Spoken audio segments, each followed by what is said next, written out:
When we interviewed Prime Minister Narendra Modi in the build-up to the G20 summit, he said he hoped that the Indian G20 would be the catalyst of a new global world order. The guest who's joining me at this moment is very special in the current context because he's been an ace diplomat.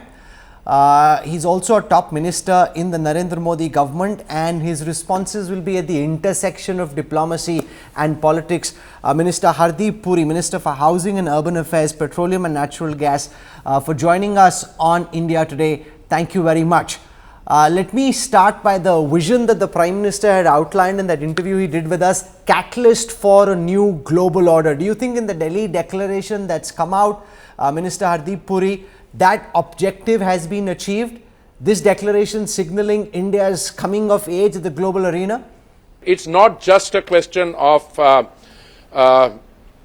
the Prime Minister, I think the Prime Minister was being modest when he said that. What the Prime Minister has succeeded in achieving, or rather the G20 Indian presidency has achieved, it has achieved a document called the New Delhi Declaration through a human-centric approach to development post-COVID and the initiation or the start of a new world order, with a new India being at the center of that. So I endorse what was the content of your question, what the Honorable Prime Minister said, but I think when the Prime Minister spoke to you then, it was still work in progress. Today, you see evidence of that in the New Delhi Declaration. Can you explain to everyone watching how this corridor between India, the Middle East and Europe will actually work in the real sense? It's a fantastic idea to be able to bring these countries on board is a huge achievement, but how will it operationalize? What will it really mean on the ground? I'm probably the wrong person, and I want to be uncharacteristically modest. This is a question which should be addressed to those of my colleagues who will be dealing with the issue. I can tell you that infrastructural cooperation is one thing, and I think the countries of the Middle East, the two countries that you have in mind, the United States, India, they will be able to achieve that. But I want to draw your attention, if you permit, to the Global Biofuels Alliance. I think that is another very major takeaway that you're going to get from this G20. Why? Because biofuels in the years to come will acquire an increasing importance, not only because of the value of global biofuels in the global economy. The IEA says it's worth about $92 billion today. It's going in the direction of $192 billion by the time the 2030 agenda comes. All this will be possible only because for the first time in the history of the biofuels, you have an international arrangement which brings together consumers, producers, other stakeholders, those who do research on it. I mean, you take all the other takeaways from that, plus your corridor, which is going to go through that. I don't want to comment whether that corridor is an answer to some other, some initiative by some others. But, the G20 and the people who are talking about these corridors are anchoring them in realistic, doable, small parts. And that is what it is about. But as I said, I'm probably the wrong minister to be having this conversation with. Okay, explain how the Global Biofuels Alliance, in your view, speeds up the adoption of biofuels as a fuel and the ecosystem of technology around it from where we've reached. How do you think this will take things to the next gear, Minister? No, I'll tell you, this is probably you've gone to the very essence or the heart of the matter. Biofuels usage is already a fact of life in many countries. I've had the privilege of serving in Brazil.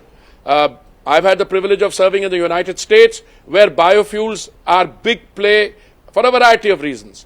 In Brazil, you can go to a petrol pump on any given day and decide depending on the price of petrol or ethanol that day, whether you want more of one or more of the other in a flexi-fuel engine. In the United States, it's essentially from maize. In India, we've diversified. We have increasing use of maize, which lately has risen. Sugarcane, we are also making biofuels in 5 plants from agricultural waste, second-generation plants. We are going to be having third-generation plants. As the idea of biofuels gets together, first of all, what is a biofuel? You will need some international discussion. The whole arrangement will be virtually hosted And a lot of the stakeholders like Unica, which is a cooperative in Brazil, will happily contribute to, it's yearning to make a contribution. The Grain Council in the United States, my colleague, the Energy Secretary, Jennifer Granholm, when she came here and we were tying up the loose ends of this, I mean, I saw a palpable excitement about the fact that we will be able to do the journey to green transitioning through biofuels as a very major element. And I think till green hydrogen arrives on the scene, which is a few years down the head, biofuels will be a very important transitioning fuel. And I think that $192 billion target by 2030 is modest. It will be even higher because you are able to make biofuels from relatively simple plant and machinery. And all our plant and machinery for biofuel production in India is locally manufactured. You know, in the journey of the G20, and I'm hoping you will put on your diplomatic pagdi just for a moment, Minister, there were concerns if there is no joint declaration, then questions would be asked about the future of the G20 itself. Now that there is this Delhi declaration, do you think India has redeemed not just its presidency, but also shown that the G20 remains the most potent multilateral forum at the international stage for economic cooperation with some elements of geopolitics thrown in? Rahul, remind me to thank you separately in a different way for asking this question. You know, as a student of history, I've been taught the first question you ask when you read a book is, who is the author? What is the author's background? What is the author's motivation?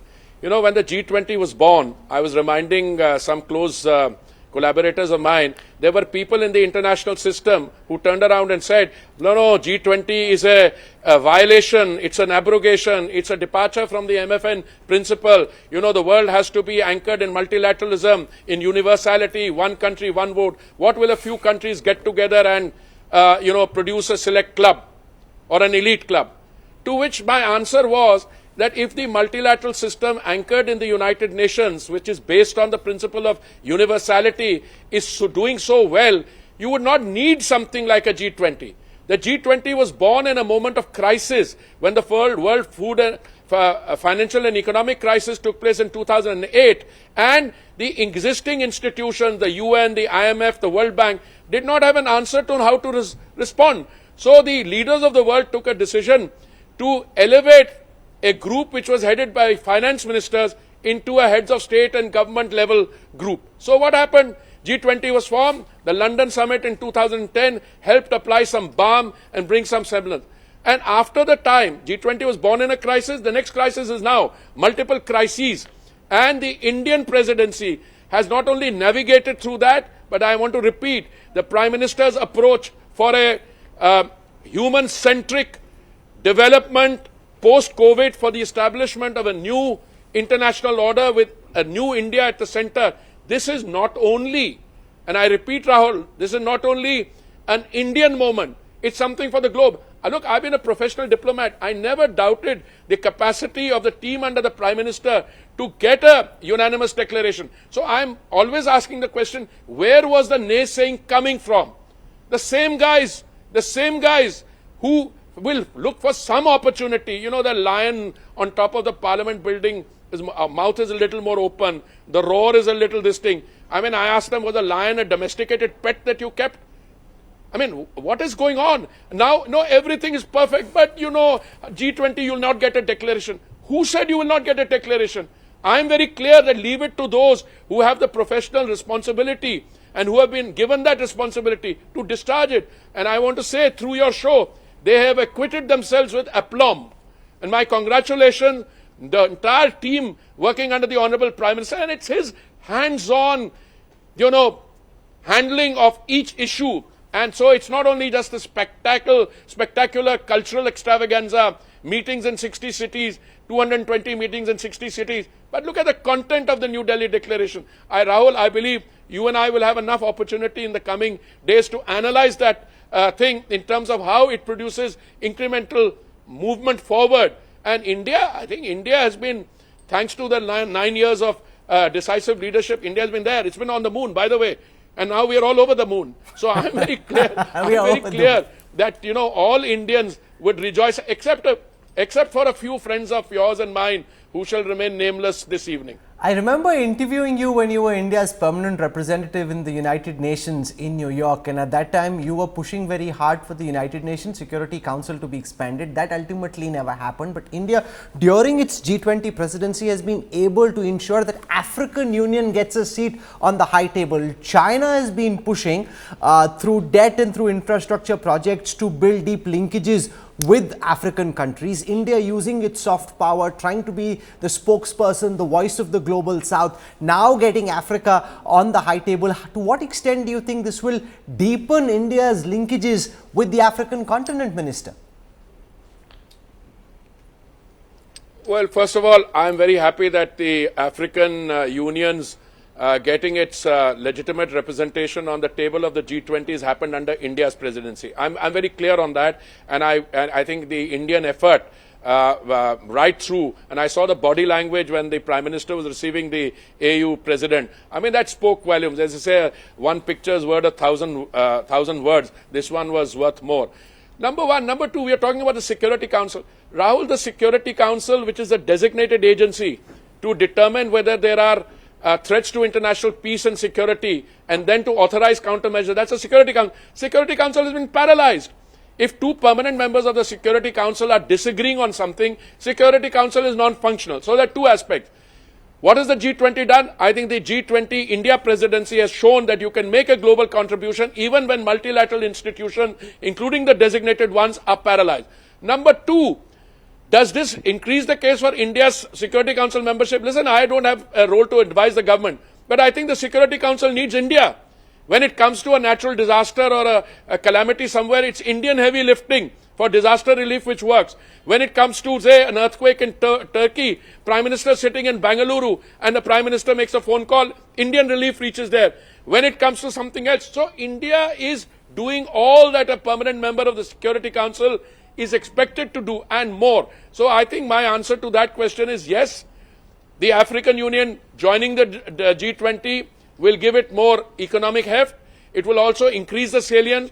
And I think the countries, and I'm a great admirer of Brazil, as you know, and Brazil has the presidency, this momentum will have to be maintained and this momentum will have to be raised. And I think India has delivered, and the G20 also will gain its strength from this. Thank you very much, Rahul. One or two more questions. Since you've been ambassador to Brazil, do you think they'll have a tough time competing with is there an element of competition given the spread of India's G20? How do you see that dynamic playing out? There's a lot of pressure on them now as hosts. No.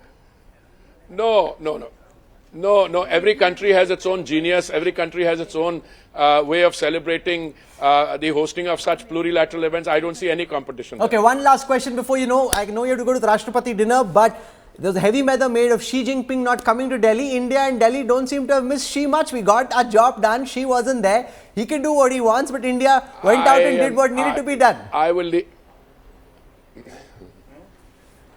I will not comment on who came, who didn't come entirely. But look at the turnout here. I mean, yes, there were one or two exceptions, but look at the turnout. I mean, it's heartwarming. Even in the Global Biofuels Alliance, I was so thrilled to see the presidents of Brazil, of the United States, representative, the Prime Minister of Singapore and others, consuming countries, producing countries, everybody there. That's the spirit. I mean, and I don't know where you are just now, but you should come down here and see the electricity here in all these events. So I think that's what we are. That's a moment for not only quiet reflection, but also with due humility, celebration. As a skilled diplomat, you've said what you could. You've ducked and weaved around what you couldn't, but we'll talk about that at length later. Thank you very much. Thank you very much. Thank you. Thank you. If you like the video, do like, comment, share and subscribe.